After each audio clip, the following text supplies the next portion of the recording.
7 p.m. on October 24th, 2017. We'd like to call the meeting of the College Place City Council to order. Mr. Bobbitt, would you please say a prayer and our Pledge of Allegiance? Our Father in heaven, we pause now to invite your presence here with us tonight as we go about our council meeting. We pray for your guidance and leading as we ask in Jesus' name. I pledge allegiance to the flag of the United States of America and to the republic for which it stands, one nation, under God, indivisible, with liberty and justice for all.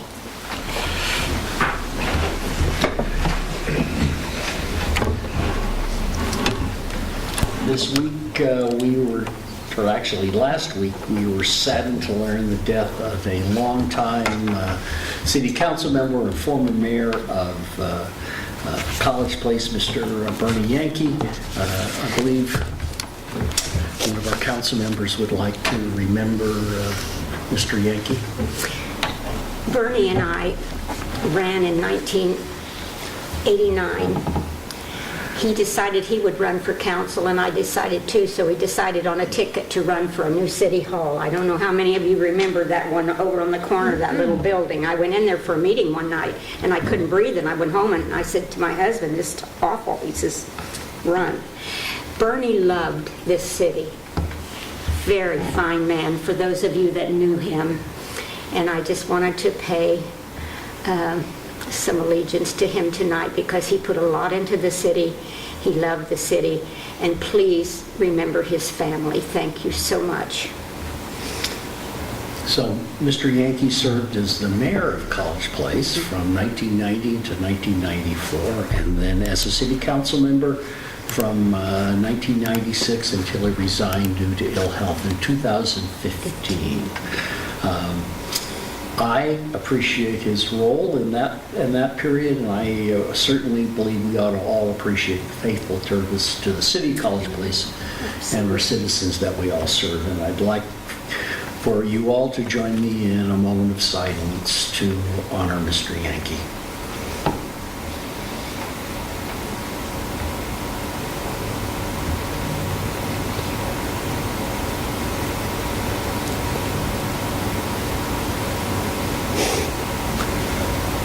Thank you all so very much. It is now time for our public comment period. Anyone wishing to address the College Place City Council, would you please step forward and state your name and address? Seeing no one but staff and one spouse, I think we can close the public comment period and move on to the consent agenda. We do have a consent agenda with approving the evening's agenda, approving the council minutes from October 10th, 2017, confirming Youth Advisory Board appointments, and approving the excused absence of Council Member Selby. Is there a motion? So moved. It's been moved by Ms. Nyhagen, seconded by Mr. Bobbitt. All in favor, please signify by saying aye. Aye. Opposed, same sign. Motion passes unanimously. You know, it's always a pleasure to see Chief Winter here. I'm glad fire season is almost over with, at least in most of the United States. And we do have a certificate to present to Chief David Winter for his 20 years of faithful and diligent service to the city, and I'd like to do that this evening.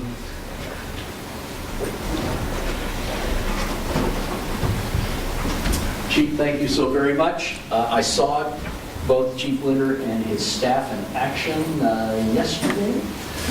We had a house fire in town. Actually, early this afternoon, I was out at the neighborhood, and the citizens were praising your staff as well as the staff of the other two fire departments that responded to that house fire. And I want to thank you once again for all of your great service. Absolutely.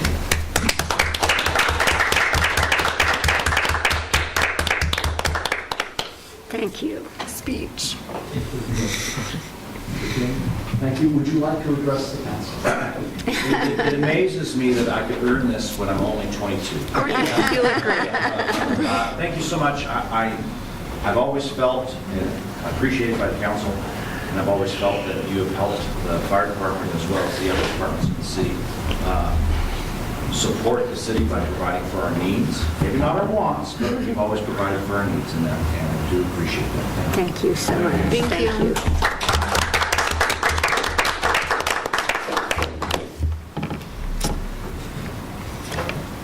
Ms. Nysel, Muni Code online demonstration. So since we no longer have our big, thick, green municipal code books, I thought we'd go over just a little view on how accessible the code is available to you online so that everybody can see it. There are 3 easy ways to access the codes, both from your board docs, if you're on your board docs. The little policies tab up in the right-hand corner, that will take you, open a new tab with our municipal code. Also, on our city webpage, if you scroll down, there's a search icon right here. That will open a municipal code search. Or there's a drop-down menu under government that goes to municipal code. So all 3 of those options will take you to this main screen right here. From this main screen, you can see up at the top here, it tells you which version you're looking at, because you have the option to look at old versions as well. So there's this drop-down menu that you can look back at all of the different options. There is a search bar up here at the top that you can search keywords. Search. For instance, we recently did the library. So if you just do that, then it will bring up different things, different documents in our code, and highlight where it talks about libraries. That's neat. This is your menu on the left-hand side here.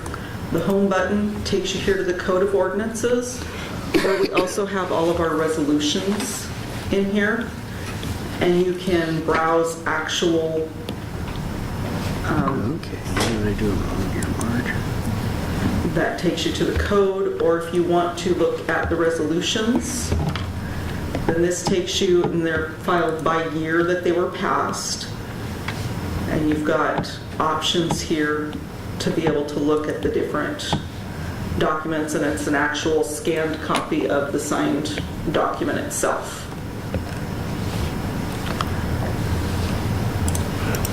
So then when you're in the code book, or the code, this is basically what your green code book was. You can see right here, it will tell you on the very first page if there are any ordinances that you guys have adopted that haven't yet been codified. So they'll be listed right here. And then you can just go, here will show you the ordinance, the date that it was adopted. If it was codified, it will be listed here that it's included. If it was something like a salary ordinance or something of that nature that doesn't need to be codified, it'll note that it's omitted. And so you can see that there. And any time that there is a hyperlink there, it will take you right to the actual document. So you can, this little icon here that says more, you can bring that down. You can check for recent changes. You can see previous versions, and this will show you, say, let's see if we were on administration, it will show you the previous versions of the code that you were on. And note that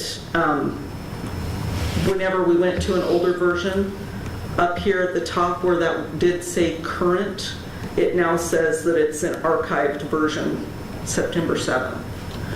So it will always tell you whether you're on a current version or an old version.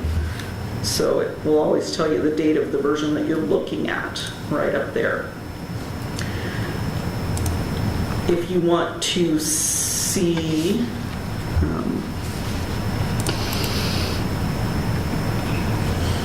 let's go to the regular one. This is back to the current version. And if you want to see compare versions, you can click on this icon here. It says compare versions, and you can go through, and any versions that you want to, you can click on and then click compare, and it'll load it up. And then it will show you as you go scroll down, if there's no highlights or strike throughs, it's not been changed. But if you scroll down through, and you can see, of course I picked one that there wasn't any changes on, but it would show you highlights for new things added and strike throughs for things that had been removed. So you can always compare if you want to see what the current version is compared to something that was 2 years ago. You can just look through those dates and click those two and compare, and it's real easy to quickly see what the changes were. I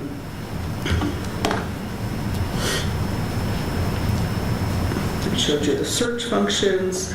Also over here, if somebody wanted to, if you wanted to share a code with somebody, somebody had called and asked you about something and you found it in the code here, and you wanted to share it to them, you can just click that right there, and you can share the link with others using however way you want to here, or you can also do an email this way and choose which things you want to send. There's different little check boxes here, and then you put in the email address that you want to send it to and click email, and you can send them the copy of the code right there. So you also have an option if say in this town we have a lot of Spanish speaking people, so if you've got somebody that needs to see the code and they understand, read and write Spanish better than English, we have a drop down selection over here, and any of these languages you can click on, and then the code will show up in that language. So it doesn't help me a lot because I couldn't read it, but it gives the ability to show somebody what the code is in a language that they can understand easier. And if you want to get notified when changes are made to the code, you can click this box and you can sign up for email notifications when the code's changed. So, does anybody have any questions? And I wanted to make sure that everybody knows the individual ordinances are right here, but our resolutions, even though they aren't codified, we do send them in for them to be in here. So they aren't in the code, but we do have all of the resolutions in here. And if you click by year, it will give you a slight description of what it's about. And then you can click on it and you can actually pull up the document itself. So everything is very quick and easy. Eventually, I would like to get our minutes in there as well.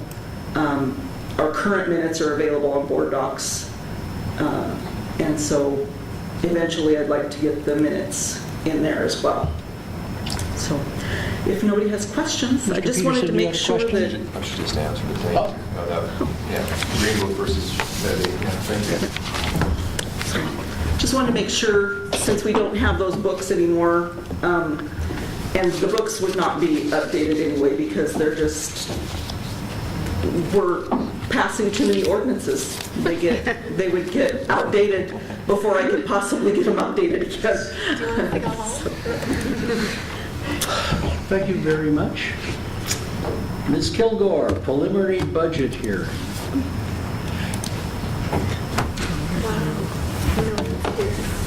So we're just gonna have to do it.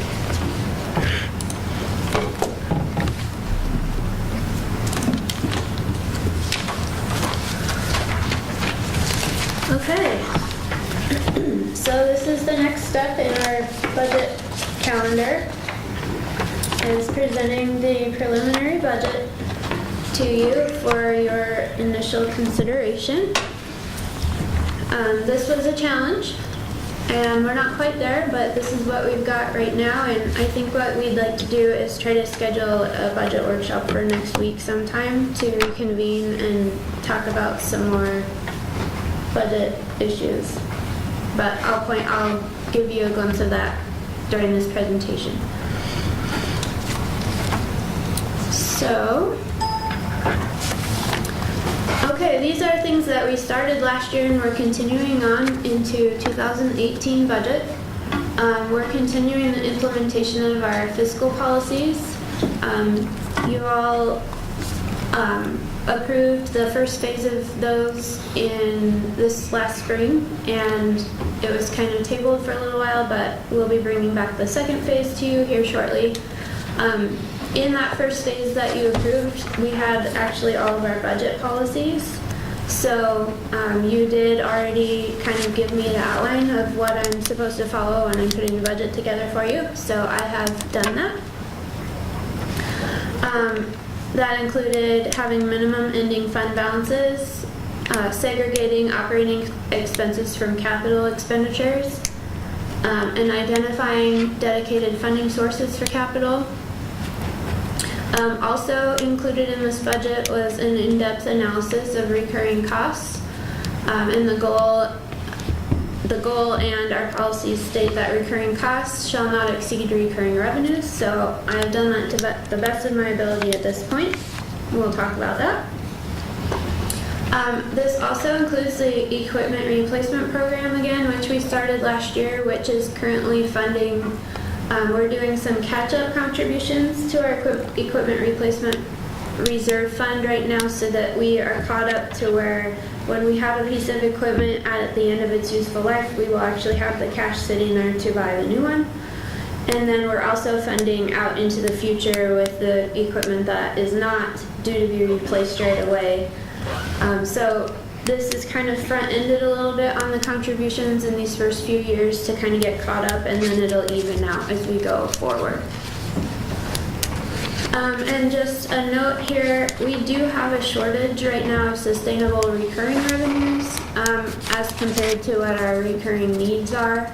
And that's what we'll be discussing later in the presentation and then in depth at our workshop. So our total budget this year, or for next year, has beginning fund balances of just under $9 million. Revenues come in at about $23.5 million, and expenditures at closer to $24 million. Ending fund balances shows that around a $500,000 spend down or so at about $8.5 million.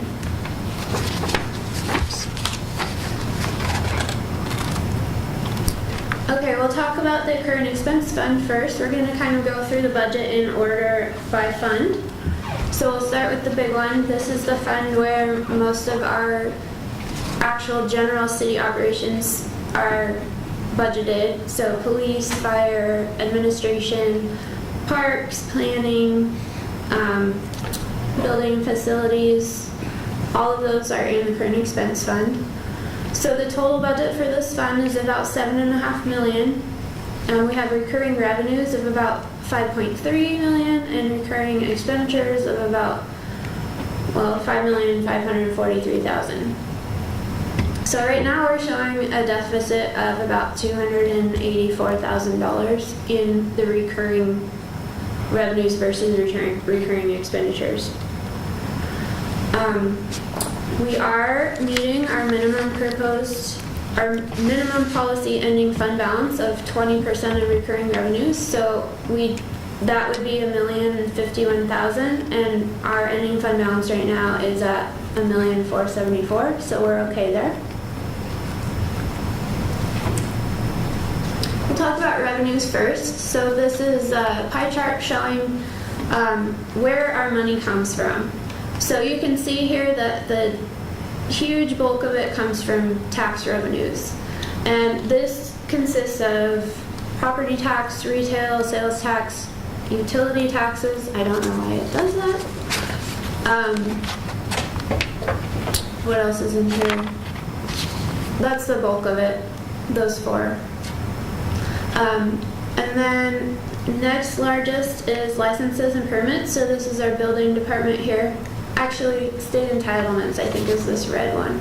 If this is stretching over. No. Licenses and permits is red. So that's our building department, all the permitting that we do and inspections and all of that kind of stuff.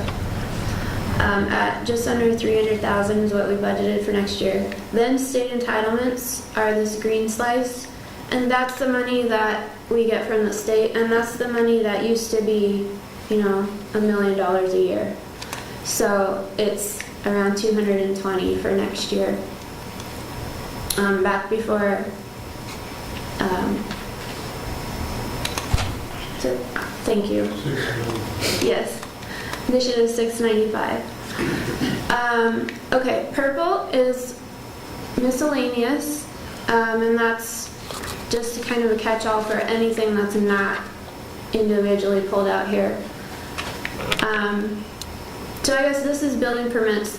This little slice is actually inspections. And we have some federal grants at $60,000. That is the grant that you approved us applying for art for the Main Street just a little bit ago. Fire control is $45,000. That's our mobilization program for going out on wildland fires. We actually have not budgeted that in the past, but it's a growing amount of money, and so we feel like it's actually a pretty stable source of revenue at this point, and we are going to go ahead and start budgeting that, so it's in here as a revenue now. Municipal court, this is just fines, traffic infractions, and other penalties that we get from our court. Charges for goods and services, and that includes fees that the police department charges for doing certain services and miscellaneous things that we do in-house for people. Contributions and donations from private sources. This is trying to think that Pacific Power and Light grant that we just applied for, the $8,500, that's in there, and similar things to that. State grants, it's a small amount, about $27,000. Indirect federal grants, this is our emphasis patrol money that we get from, I think it's through Washington State Patrol. And then recreation charges and fees, $3,000. This is something new that we're looking at doing next year.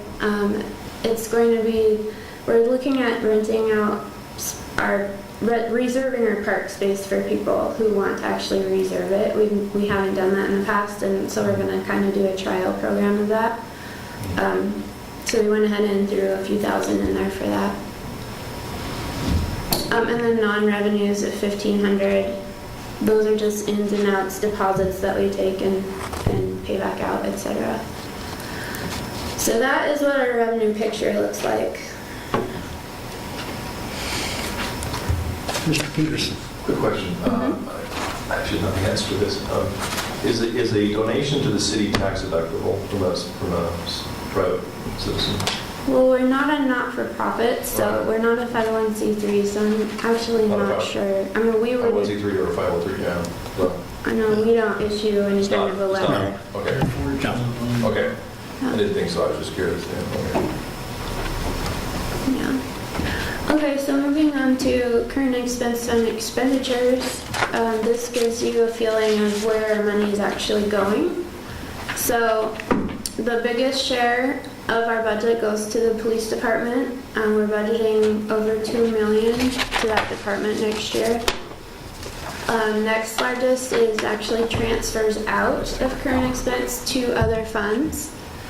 These transfers out include debt service payments for commercial drive, for the cars, bonds, funding of the street fund, the street department. And that makes up the bulk of those 3 items. Our next largest slice is the fire and EMS programs at $963,000. That's about 16% of our current expense budget. Then we have planning, parks, the court, it's $115,000, building inspection at $237,000. Most of this is payroll. Legal, we budget about $86,000. The clerk department, finance department, you guys as the legislative branch, executive is our administration, and then others, just a catch-all for everything else that goes through the fund. Do you have any questions on that? Okay. One thing that when you get your budget report to take home and go through in depth, there was one published in your packet.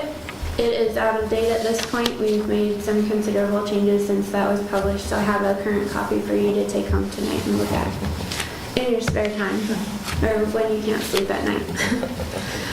But one thing you'll notice is that these department budget amounts will vary a little bit from what's in your report, and the difference is going to be the legal fees, because I grouped them all together in one lump in here so you could see in bulk what we pay in legal for the year, but we do have them spread out by department that uses them, so you'll see a few thousand of legal fees in each department as you go through your budget. Okay, some notable items. This current expense budget does not include continuing our Buxton contract. This is something that administration has discussed, and we feel like it might be more prudent to go. I think there's a withdrawal clause in that. Yeah, I'd like to add a little bit to that. So initially, in talking with other cities that utilize Buxton, it was sold not only where you could get data reports, but that there would be staff and assistance with recruiting the retailers. We've had some developments as of late where I really needed them to step it up, and it's turned in where they back their data reports. But when you're getting close to quenching the deal, they aren't really there. And if I'm the one doing it, then we shouldn't be paying them all that money. I did find a software company, Esri Environmental Systems Research Institute. They're the main company that does GIS. They have a suite of software called Business Analyst. Produces very similar reports to Buxton, and on the high end, I think it would come out at about $5,000 a year. I think it'd actually be less than that because it goes based on service credits. You pay a base fee, and then a certain set of service credits for whatever reports you download. $5,000 I think would be on the high end. I think it could be less than that. So I think we'll be able to get really the same amount of services for much less. So the $5,000 you see there is for Esri, and the $50,000 that we would have paid to Buxton has been pulled out. So that's kind of what we're thinking there. In addition to that, some other notable items are we do have donations in there. These were started in 2017, where we made commitments to these 2 organizations for these projects. The World War II Memorial, we donated $5,000 this year and promised them another $5,000 next year, so we're making good on that. And then the City of Walla Walla swimming pool project, we committed $50,000 to them over a period of 4 years, so this is the second installment of those payments to the City of Walla Walla. And that was basically so that our kiddos can swim, I believe, at the same rate as Walla Walla citizens. also our adults. The current expense fund is the home fund for 35.5 FTEs. We had 46 FTEs actually requested, so we pared that down a lot. What kind of shook out of the asking of new positions were two key ones that we really feel are important to consider keeping in the budget, so we have for now. And there were others that are important to consider keeping in there too, but these are the two that we just kind of feel like are, do or die in a sense. So we have an additional patrol officer in there. This position would be a commissioned officer, but they would help take some of the load off the current force in the areas of code enforcement, animal control, evidence room management, and they would also be able to do regular patrol duties. We also have an administrative position in here for the community development and public works departments, so basically that side of this building. We are having more and more development occurring, and we're having more and more frustrated customers who just can't get the service that they need when they need it. And we feel like it's really important to be able to provide that at this point in order to keep people wanting to build here. And I would add to that really it's ensuring future revenue, because if we have future growth and future development, we'll get additional revenue. And because we're so short-staffed over there, there's times where everyone's with customers and there's no one there. And we've had some developers express it may be more money, but if I go over a wall, at least I'll get the stuff turned in quicker. So we're really in a situation where if we don't have that front office support over there, while in the short term, sure, we'd save funds not having that position. Longer term, we may be forfeiting quite a bit of money with frustrated developers who've had it and go elsewhere. So as of right now, those two positions have made it in to stay at least through our workshop and discuss at that point. Some other notable items in current expense are the equipment replacement program transfers. So the fire department has $221,000 going to the equipment reserve fund out of their budget in current expense. That includes $80,000 to put towards a wildland vehicle to replace one of the 3 failing ones that they have now. There's also the proceeds from the fire engine that we sold to Athena earlier this year was another $20,000. That is already in the equipment replacement fund, and it would be combined with this for $100,000 to put towards a wildland vehicle. Police, we have $62,000 being transferred. This is to fund the replacement of the current vehicles. Building inspection and the travel vehicles, we have a replacement transfer of $23,000. That's just the annual recurring amount. Parks is $10,000, and the total contributions from current expense towards equipment replacement is over $300,000. Mr. Peterson. The recent purchase of the dump truck, I know that's current, and this is future. Mm-hmm. That's been taken out of the 316 reflects.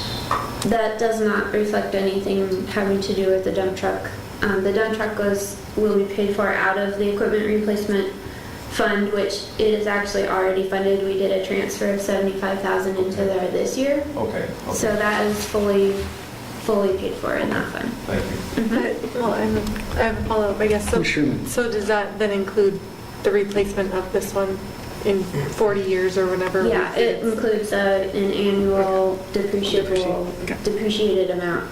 Yeah. So everything that we're purchasing is getting an incremental add-on to this number each year. Perfect. So that we make sure we're planning for it. Okay, so that was pretty much the current expense fund.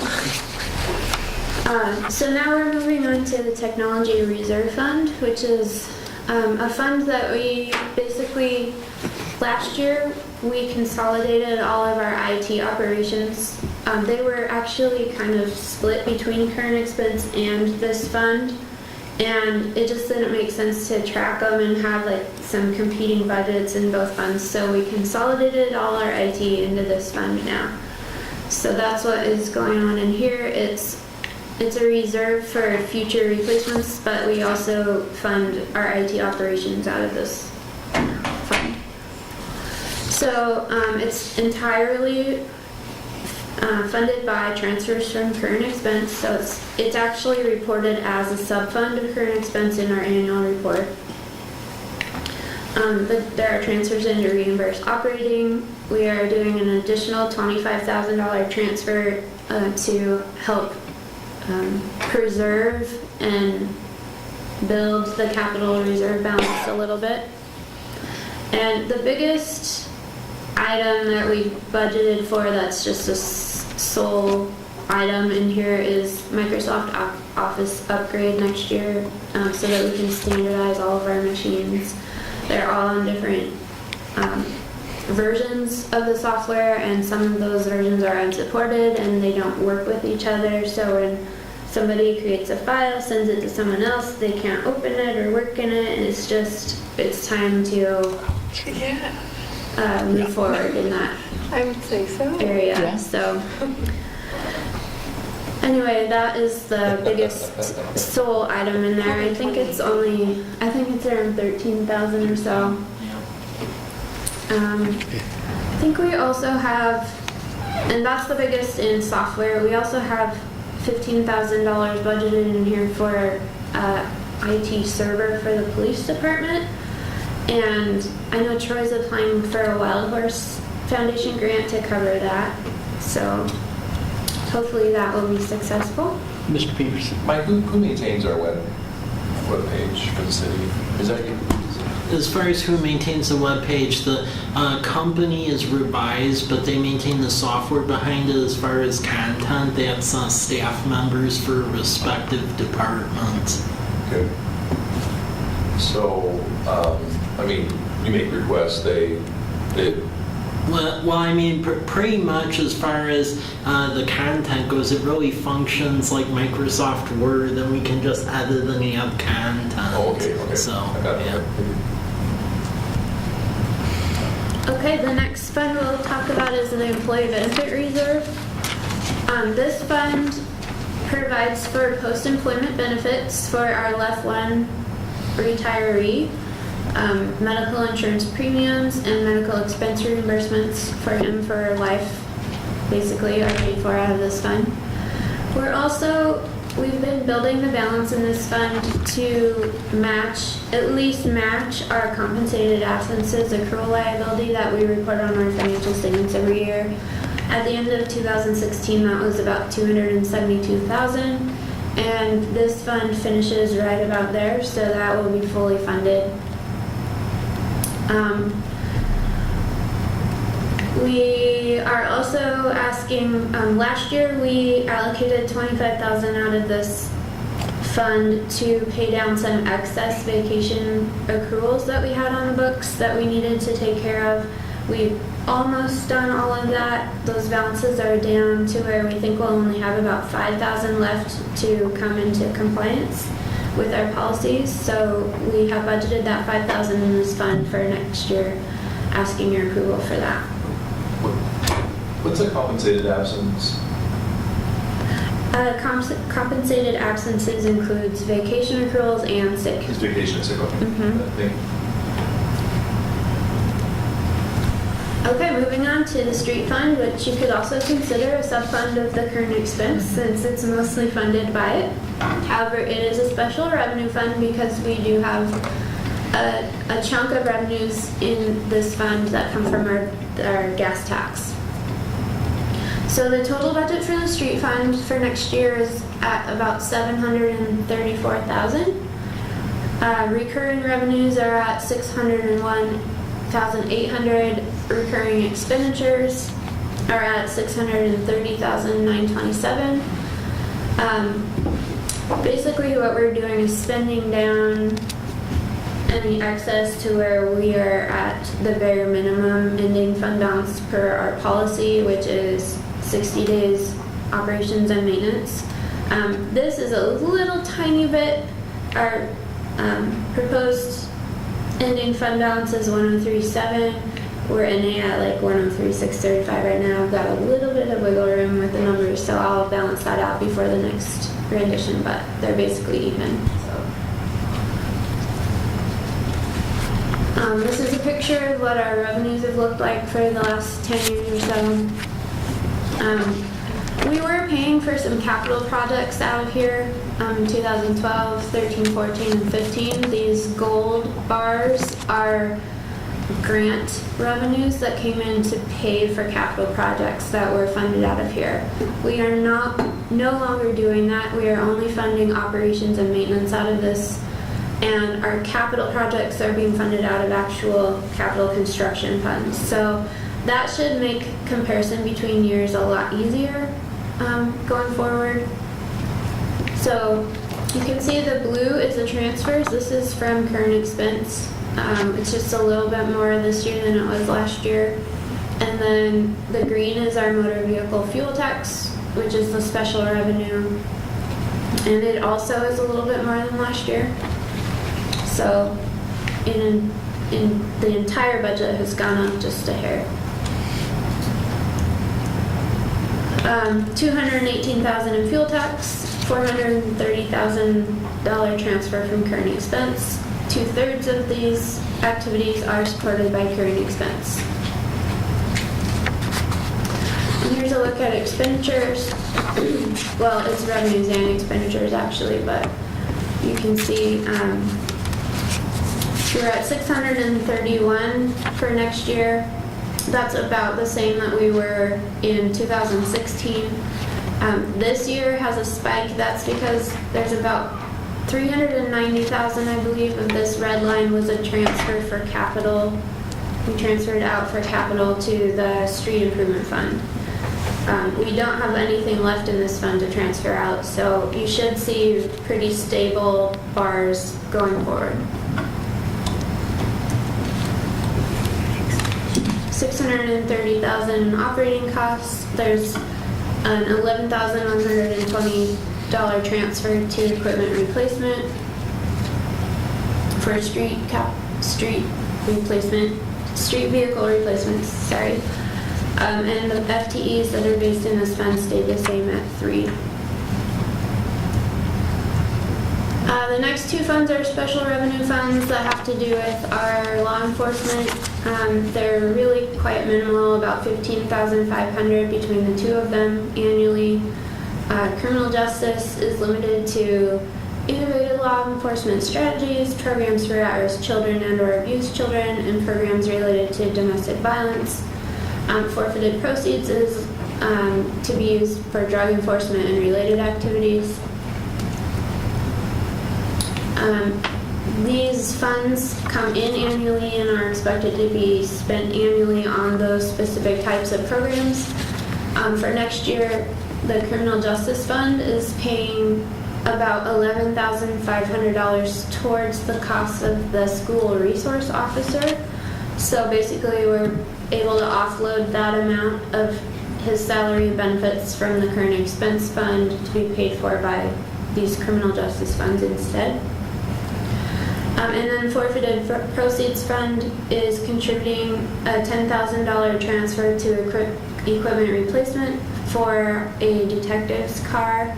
Our detective currently drives a, basically it looks like a regular patrol car, but it's just not decaled up. Yeah, and can't really sneak up on people. yeah, it's with hard it, for him so, to be yeah. a detective in his current vehicle. So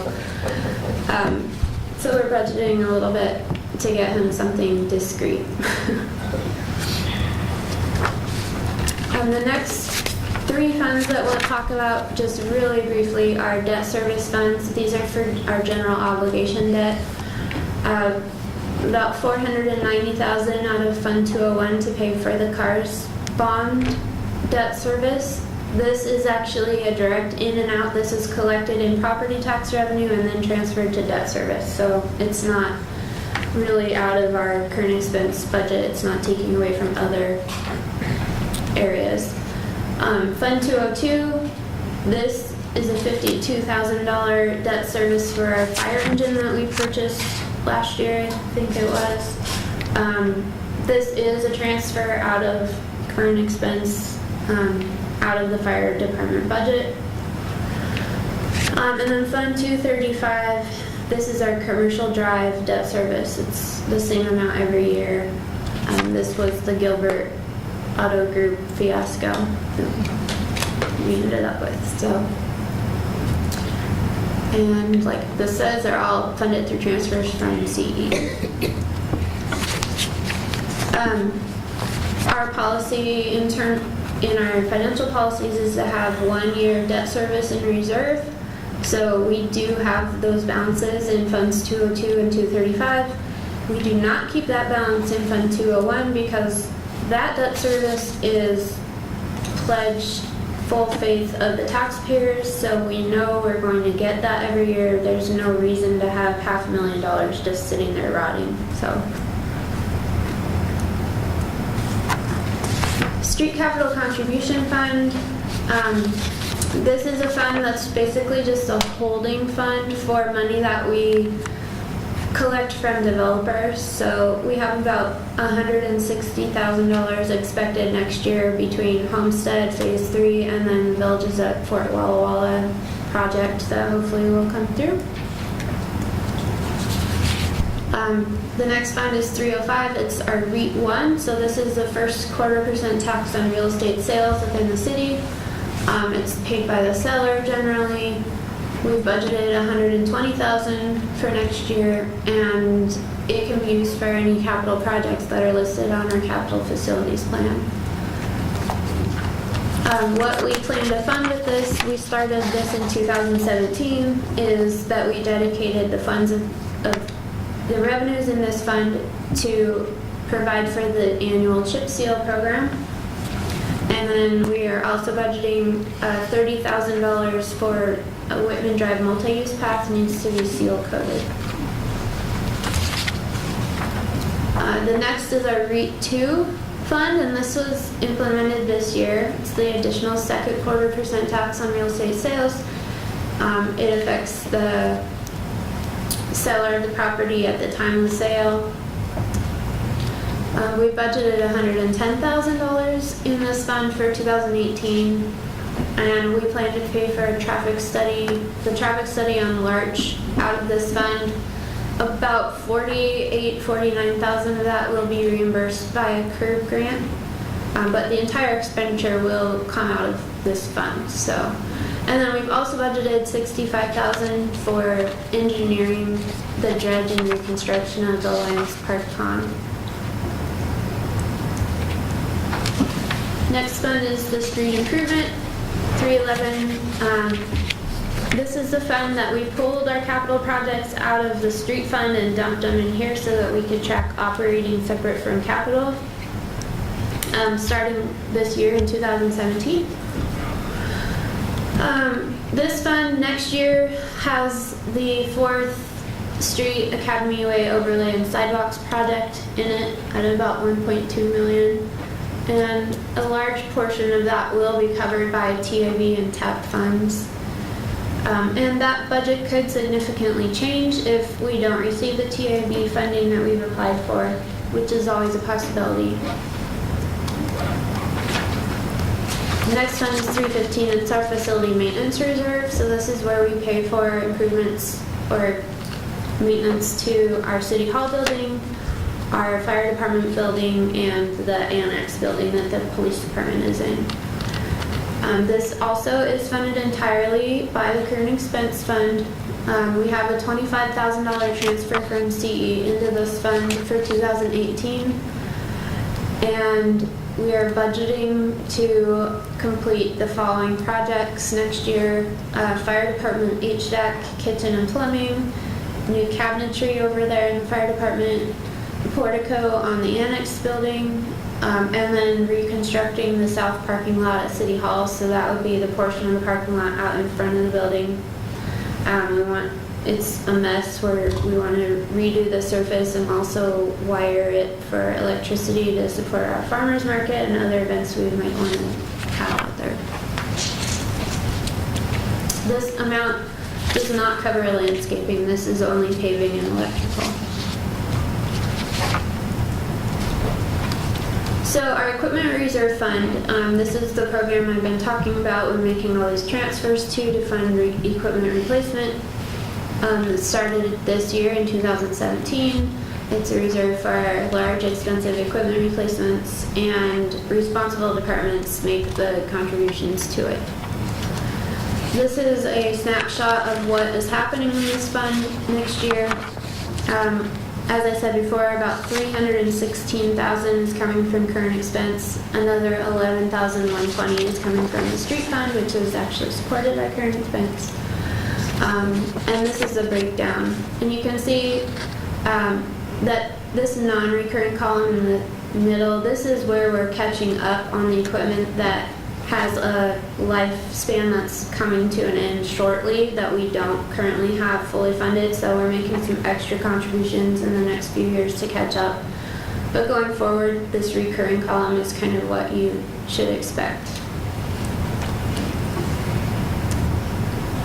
Okay, economic development funds 330 and 340. 330 is the fund that we've financed our CARS project out of. And this just has a small amount budgeted in it of $10,000 for carryover cleanup expenses for that CARS project. And then we're planning on transferring the remaining balance, which is going to be close to $200,000, out of this fund and back to the street improvement fund for use on other capital. And there's no activity in Fund 340. Now I'm going to try not to bore you. We have discussed our water and wastewater utilities in depth in the last couple of years. We've had FCS Group do rate studies on both of them and help us formulate financial plans based on our future needs in those utilities. So basically, these two funds match those financial plans within a couple $1,000s. I mean, they're basically what we've talked about. So this is just a list of all the funds that are actually related to water.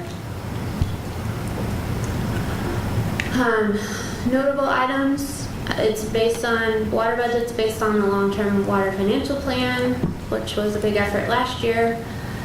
This is the second year of the 3 years of approved water rates that we approved last fall about a year ago. So 2017 was the first year, 18 will be the second year. The increase in 18 is 12.84% combined between operations, the operating rate and the debt revenue rate. Some other things in this budget are, we did a scaled rate funding of capital in that plan. So in 2017, we transferred $100,000 of our revenue from the operating fund to capital reserve fund. In 2018, it goes to $200,000. So that transfer is budgeted. Some transfers for equipment replacement.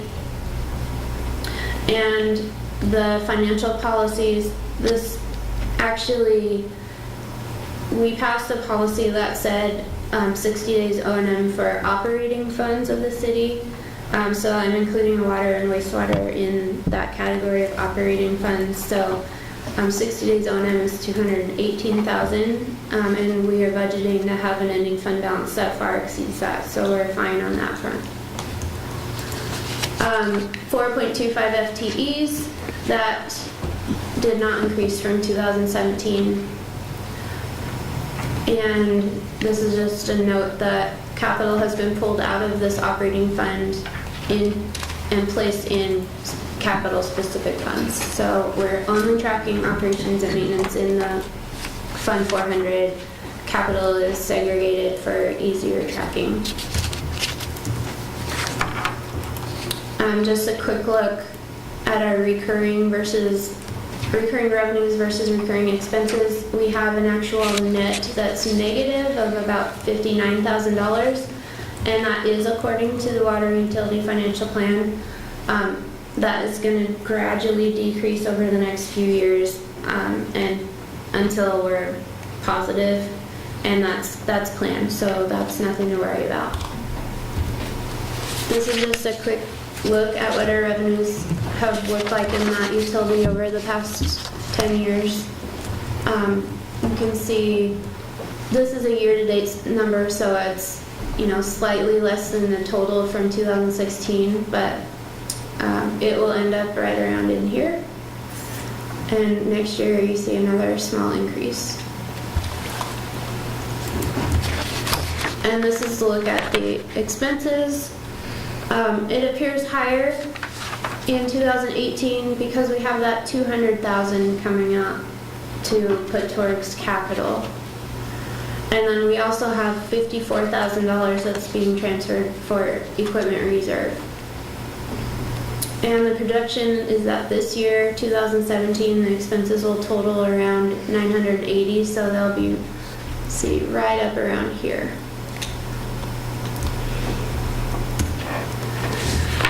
As far as capital projects go, we're budgeting well number 2. We're budgeting for our backhoe.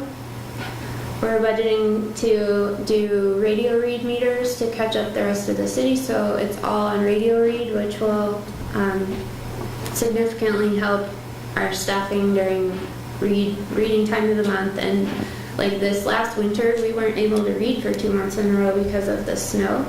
Whereas if everyone had been on radio read, that would not have been a problem. So this is something we've been wanting to do for a long time, and it's in our plan. So now we're going to try to make it happen. Also have some HVAC upgrades to the public workshop and possible payment on some water rights if we're successful in finding some purchase and negotiate. And then in Fund 431, this fund is strictly to segregate and track our well number 1 and loop line project, which we fully budgeted in there next year. Of course, this is dependent on funding. Everything in this fund is taken care of with the revenue bonds that are being issued. That our closing date's actually October 31st on those. And that's what I just said here. So the revenue bond covers all of those projects that were listed at the top, and then the Department of Health loan/grant covers the well number 1 loop line project. This is just a quick look at our debt service for water. So it's spread through 3 funds, and the total is about $1,071,000. Wastewater, same thing as water. This follows our plan that was laid out by FCS Group. Some notable items are that CH2M, 2018 will be their second full year of operations. And we're really happy with that situation. We finished our rate study on wastewater this year, and that is going to be implemented with 2018 with a 10% increase in operating rates as of January 1st. It translates to a $2.60 a month increase on the base rate and a 38-cent per 1,000-gallon increase on the usage. And this is just a reminder, the first 3,000 gallons of usage is free. And then also one other thing in here is that CH2M will hopefully be taking over the Poplar Farm management after the tree removal.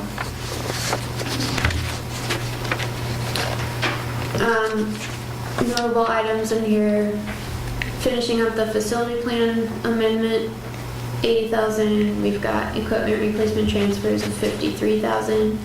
Transfer for rate funded capital of $100,000. minimum fund balance 60 days O&M is $275,000. We'll finish the year at $551, so we're fine there. This is a peek at the recurring revenues versus recurring expenses, and again, you see a negative here, but this is planned as part of the financial plan. It narrows over time, and we're actually transferring excess debt collections to current expense to cover this. If you remember, we're collecting more on the debt side than we need to, so that takes care of that deficit. Some concerns moving forward in the wastewater utility are that there is a large amount of deficient capital infrastructure that's been identified by CH2M, and so far with the wastewater facility plan, we're going to need to really take a good look at that for long-term financial planning. The rate study that we did this year considers our immediate capital needs, but it does not take into account the great big ones that have to do with restructuring, rebuilding our wastewater treatment plant. It covers the immediate equipment upgrades and things that we need to come into compliance right now, but not in compliance with things that are coming down the pipe for us. So just again, a snapshot of revenues. You can see this is a little bit higher again. This is where we're at year to date, and we'll finish up kind of halfway between here. Same thing with the expenses.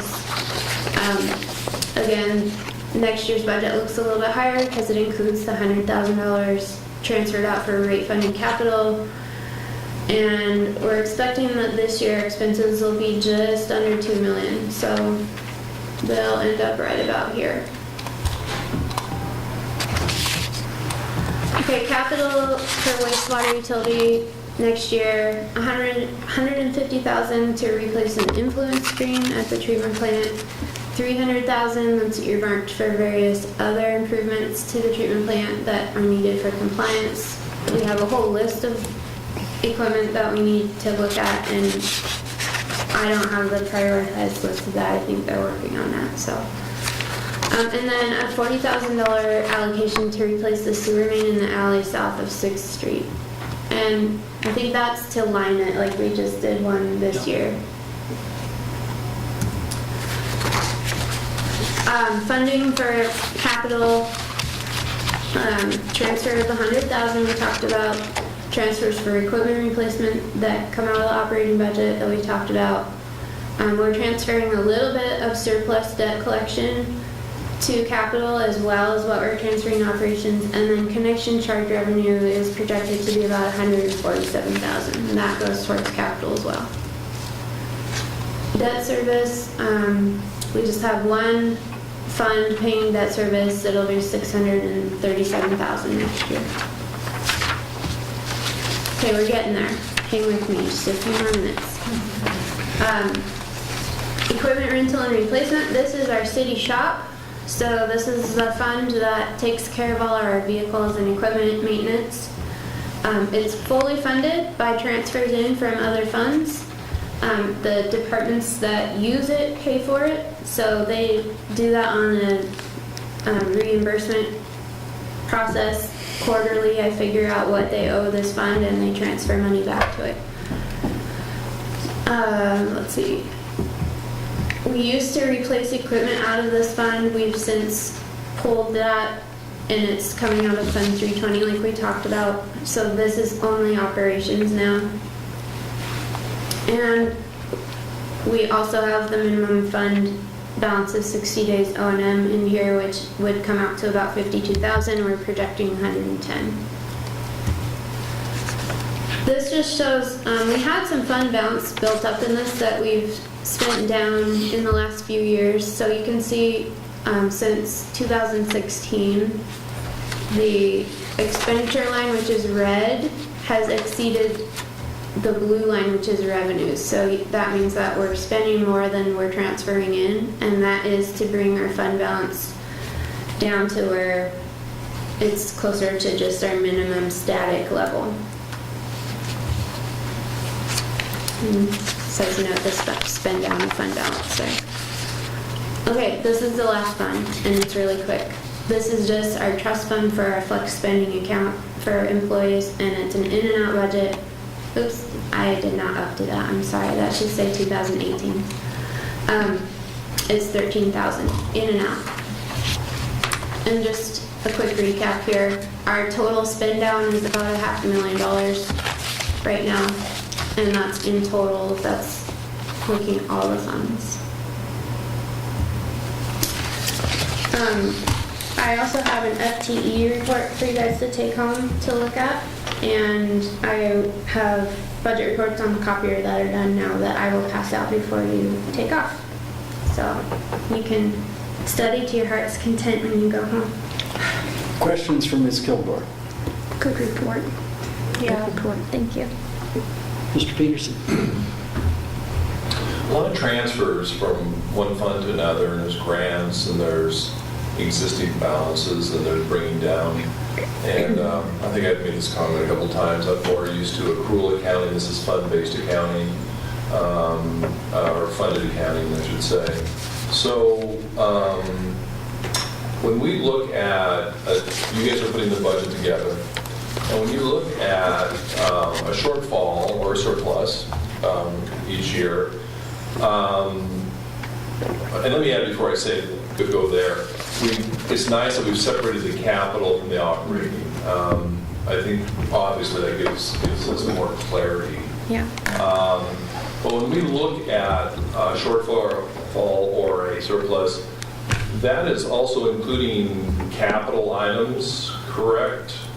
And capital is a broad term. Capital could be redoing a street, or it could be buying a police cruiser.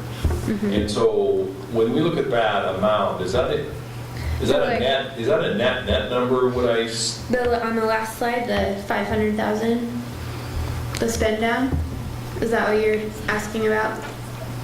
Actually, I'm looking at the total debt. We were talking about it, or short a bit. In the current expense fund? So when we talk about the 270, that's the expense fund.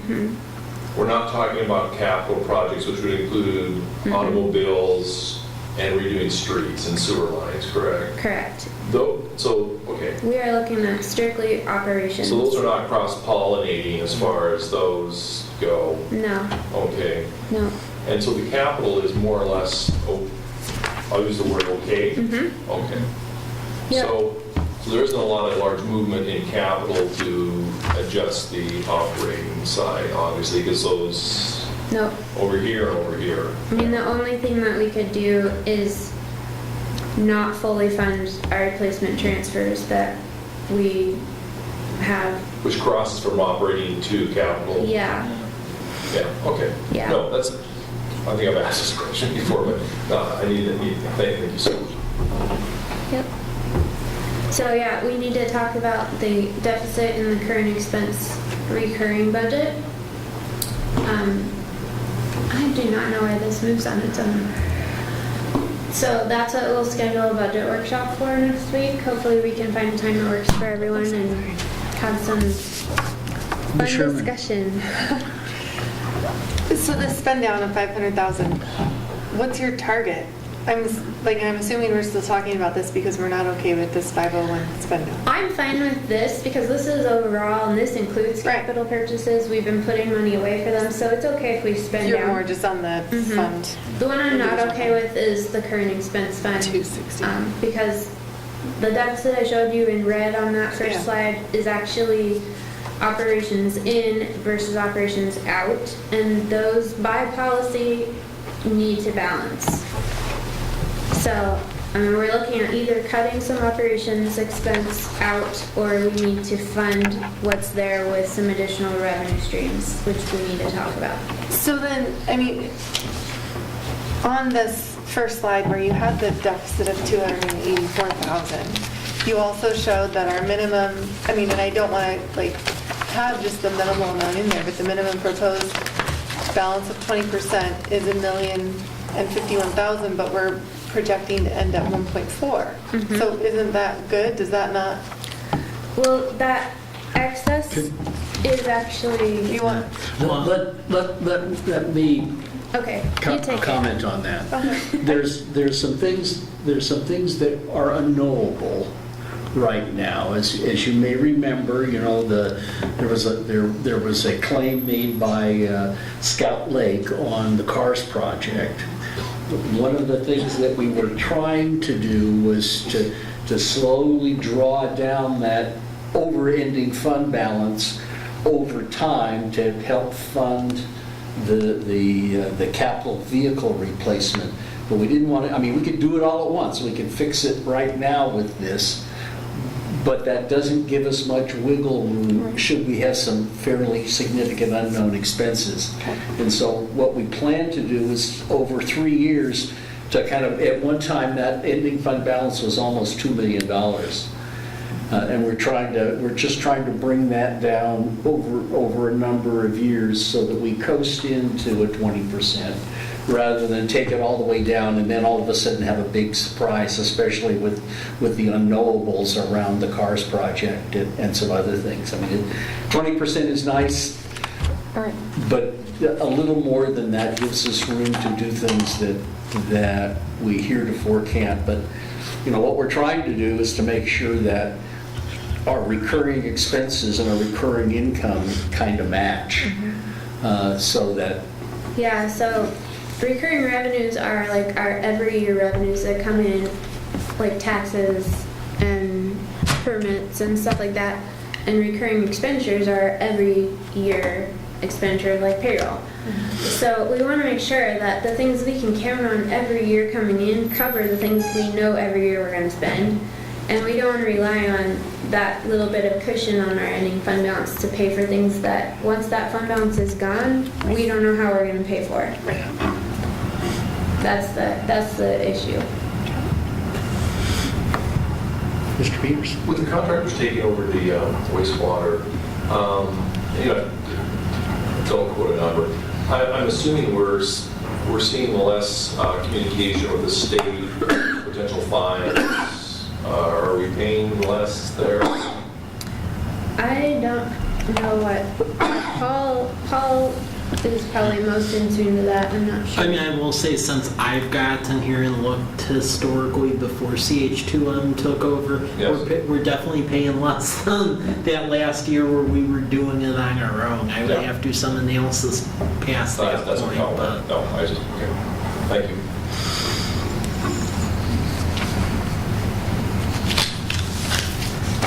Well, thank you very much, Ms. Kilgore. If I learned to quit coughing, fine. So I'd like to open the public hearing on the preliminary budget hearing. Anybody wishing to testify for or against the 2018 preliminary budget, please step forward and state your name and address. Once again, anybody wishing to testify for or against the preliminary 2018 budget, please step forward and state your name and address. And finally, anybody wishing to testify for or against the 2018 preliminary budget, please step forward and state your name and address. Seeing no one, I would open a motion to end the public hearing. So moved. It's been moved. Is there a second? I'll second. It's been moved by Ms. Nyhagen, seconded by Ms. Sherman. Any further discussion? All in favor, please signify by saying aye. Aye. Opposed, same sign. And I'd just like to add something, Harvey. Thanks, Sarah, for all your work on this. And with the numbers that you see, that's already representative of significant budget cutting. Because over a weekend we were going back and forth, and that's representative of about shaving $350,000. So it isn't like there's fluff there. We've shaved a lot. So. It's been lots of work. Both Sarah and Mike have worked very diligently to get where we are. We have a little ways to go, but we can get there. So, action items. Ordinance 17043, separation of water and sewer utilities. Ms. Kilgore. Yes, I'm up again. So, Just a little history. Back in 2007, when the last time that the city issued revenue bonds for our utilities, they made the decision for whatever reason at that time to legally combine our water and our wastewater utilities into one as far as the state is concerned, which is allowable by RCW to do that. And the reason that they did it was because the revenue bonds that they issued, the issuer wanted the full face of both utilities backing those up, and the bonds were actually used to fund both utilities' capital at that time. So, move forward from there. Every year that I have an auditor come in, they ask me about that. They don't like it at all. They don't like mixing of budgets and money between, basically they view each utility as a separate business, which it is. So they don't feel like they should be paying for each other's expenses. They always question the allocations. It's just not cool. So when we decided to issue the revenue bonds this year for water utility infrastructure, we need to refund and retire those combined revenue bonds from 2007 and issue separate water-only bonds. And in order to do that, we need to, at this juncture, split our utilities back apart legally. So, and this needs to be done in order for us to close on our water revenue bonds next week on the 31st. So I bring before you, this is the ordinance 987 from 2007 where you actually combined them. And this is the ordinance where we are now separating them back out. And it all has to do with financing and audit. And so that is what I'm bringing to you this evening to ask that you approve. Questions for Ms. Kilgore? Mr. Peterson?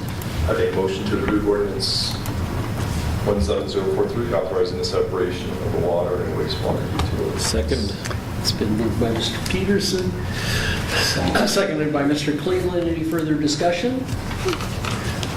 All in favor, please signify by saying aye. Aye. Opposed, same sign. Motion passes unanimously. Ms. Doring, Resolution 17031, Personal Manual Phase 2.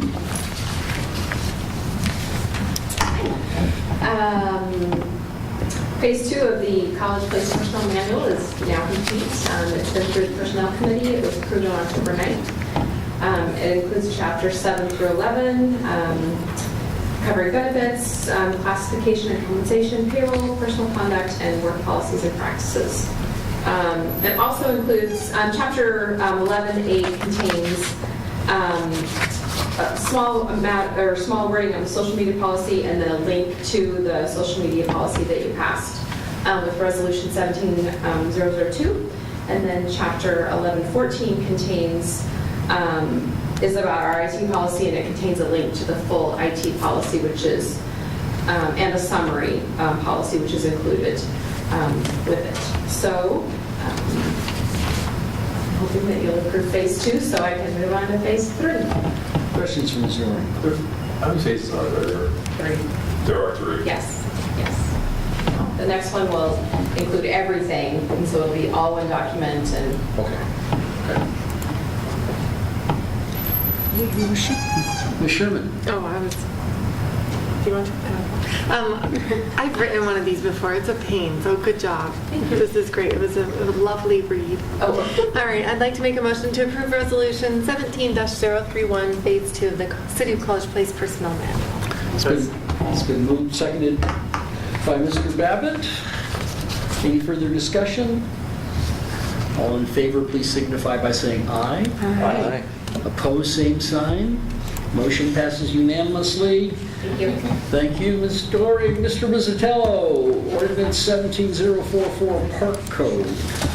Thank you, Mayor. This code proposal just updates our municipal code pertaining to the parks, changes content, like for instance, If there's a hearing against you for doing criminal conduct at parks, it specifies district court, whereas the old code was still mentioning municipal court. It has definitions, which the old code did not have. Also, a liability clause protecting us if there's an event and folks have signed the agreement to clean up and they've not cleaned up, it gives us the ability to have an assessment charge on that. Just if there's an event with youth and it's widely advertised where it's a big public event, there needs to be an adult present. Common rules governing city park facilities. There's also a clause in there where if we're selling pieces of parkland or making money from parks, that money must go to parks in some way, shape, or form. So operations capital, what have you, it can't just be swiped away from parks.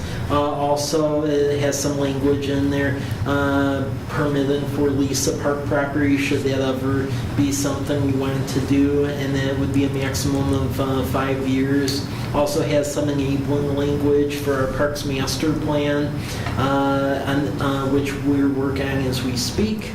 And also the naming of future park facilities would be recommended by Parks, Arbor, and Recreation Board, and then this body would consider that. And then there's just some language about exclusion from city parks and sanctions, very common boilerplate language in many of these codes. Went through the Park, Arbor, and Recreation Board last month. They unanimously approved it for consideration by this body. Mr. Peterson. Adult is defined by 21? Let me see. Or is it taking emotional like Yeah. With the adult, it's 18. 18? Yeah. Other questions from Mr. Rizzicone? Is there a motion? I'll motion to adopt ordinance number 17044, which repeals and replaces chapter 12.20, City Parks of the College Place Municipal Code. Second. It's been moved by Mr. Cleveland, seconded by Ms. Sherman. Any further discussion? All in favor, please signify by saying aye. Aye. Opposed, same sign. Motion passes unanimously. Chief Tamaris, emergency response costs. Good evening. This is just a recap from the last council meeting. It's the DUI cost recovery, and basically these funds are not to supplant funds, but to supplement enforcement funds. What happens is when a DUI arrest is incurred, what will happen is the officer will fill out a form, how long it took them to process the impaired motorist or vehicular assault or vehicular homicide, anything to do with alcohol enforcement or impaired driving enforcement, whether it's drug or alcohol. They'll fill out the sheet. It'll go to Ms. Claire, and she will submit it in front of the court, in front of the judge, and there'll be a restitution fee associated with the arrest. It's typically the time associated with it. So an officer's regular time added by their overtime, if there's a secondary officer, or even if the fire department responds that it's a major accident and things like that, that can all go to restitution. So that's what the money's for. Questions for the chief? Clarification, I brought it last time, and I think I may have confused it. So there's a stated hourly rate that you can put on there. And then I think I had brought up the fact that there could be I'm sure you can come up with a schedule of rates, but would there be this is probably not a lot of money. Would there be an addition for employee benefit costs? Well, 30%. So our hourly rate is both their hourly salary and their hourly benefit costs. So there'd be like a 30% add-on or something like that that would be calculated. So it's just, okay, that was left over from last time. There's an example on the documents that were provided. I'm not sure if it was the state patrols or if it was the one I created. I did create one that was given to me. The story shows the average rate for an officer, average rate for a sergeant, and then what it would cost for a fire department deployment and so on. So it's just a matrix. The officer just marks down how long they spent. They multiply it by the amount of hours, and it's done. But back to my point, you're going to have, if somebody makes $40 an hour, you'll add 30% to that. It'd be 52. That would include employee benefits. I believe that rate includes employee benefits. Yeah, yes. Yes. Yeah, you asked that question, and that's what it includes. Yeah, I'm sorry, it's probably, Yeah.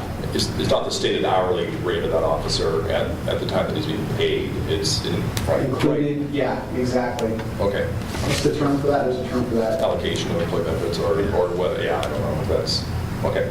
And that would be typical, that's another, okay. Okay. All right. Other questions for the chief? I move we adopt ordinance number 17-45, or 45, adding chapter 9.12, emergency response costs to the College Place Municipal Code. It's been moved by Ms. Nyhagen. Second. It's been seconded by Mr. Peterson. Any further discussion? Seeing none, all in favor, please signify by saying aye. Aye. Opposed, same sign. Motion passes unanimously. Ms. Doring, workers' compensation.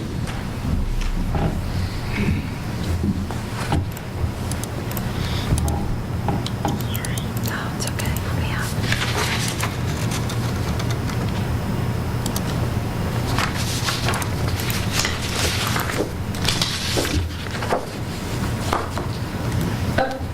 Okay, in the current budget, or in the rendition of the budget that's current now, there's a line in there for us to join the AWC retro cooling program.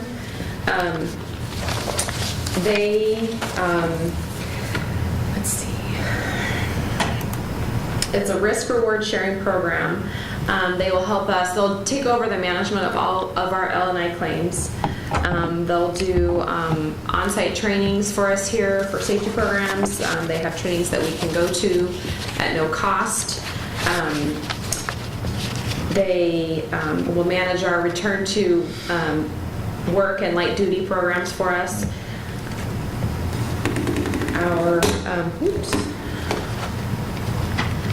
And by managing our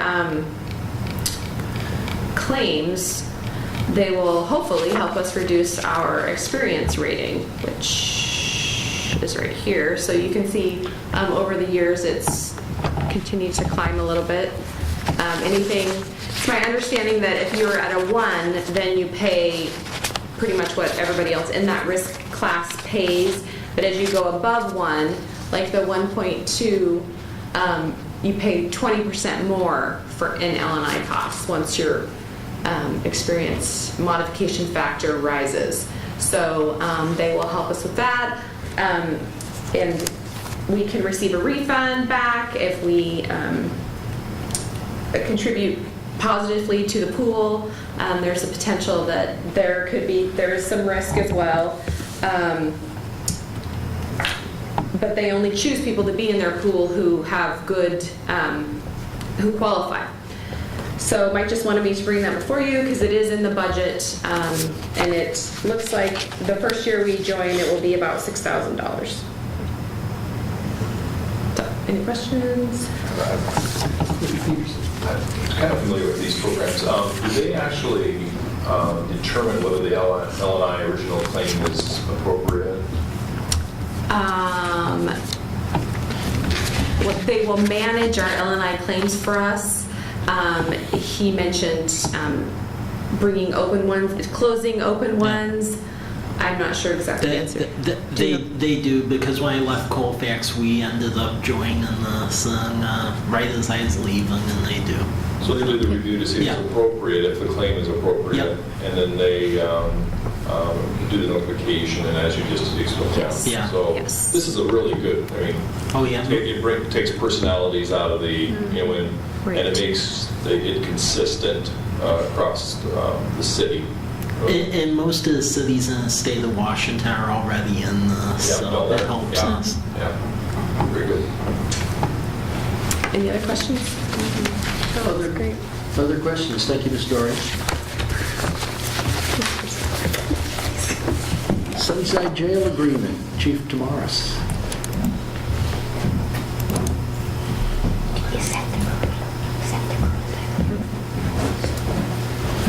Okay. So what I'm asking for is to authorize a contract with the city of Sunnyside to use their jail facility as a backup jail facility. Frankly, we'll probably never use it. But it's a backup if our jail is overcrowded, if there's a biohazard, there's a breakout, something happens, we have a backup facility to use. It's actually a 40% savings if we were to use it. So that's what I'm asking.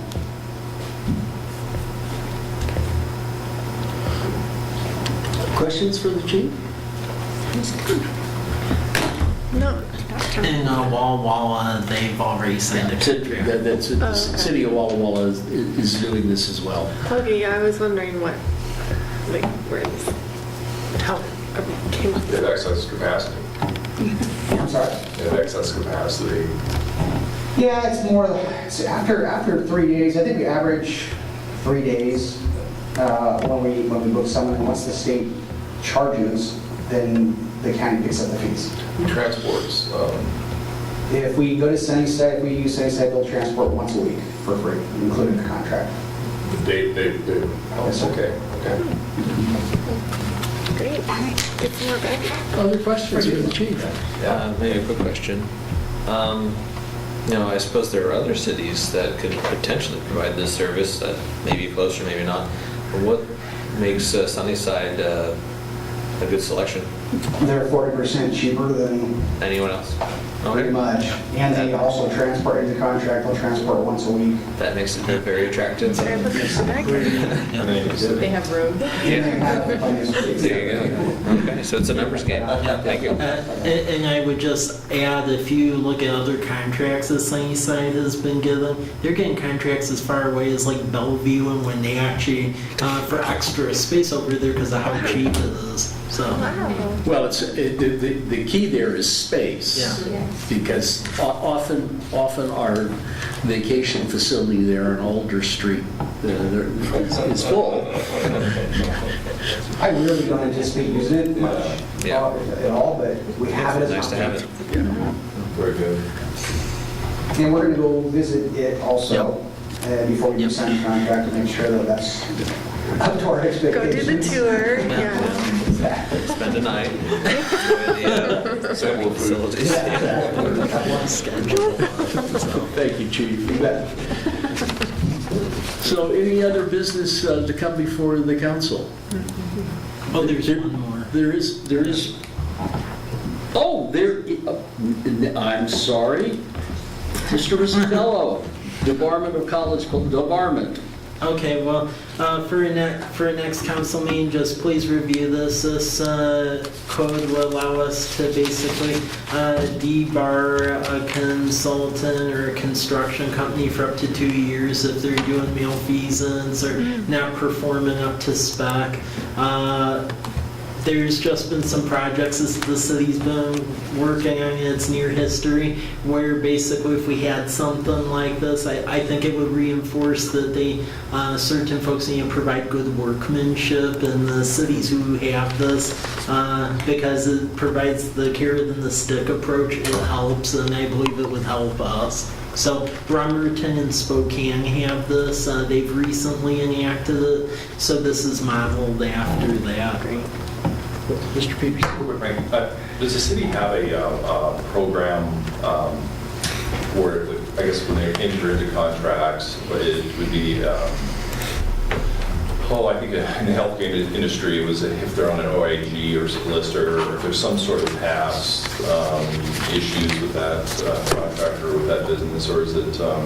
With the contractors in general, as long as they have the state bond and so forth, there's very little we can do in that, and that's been an issue because there's a lot of contractors who skirt right along that line, but then you end up paying for it in additional costs, and this will help. This is the end, okay.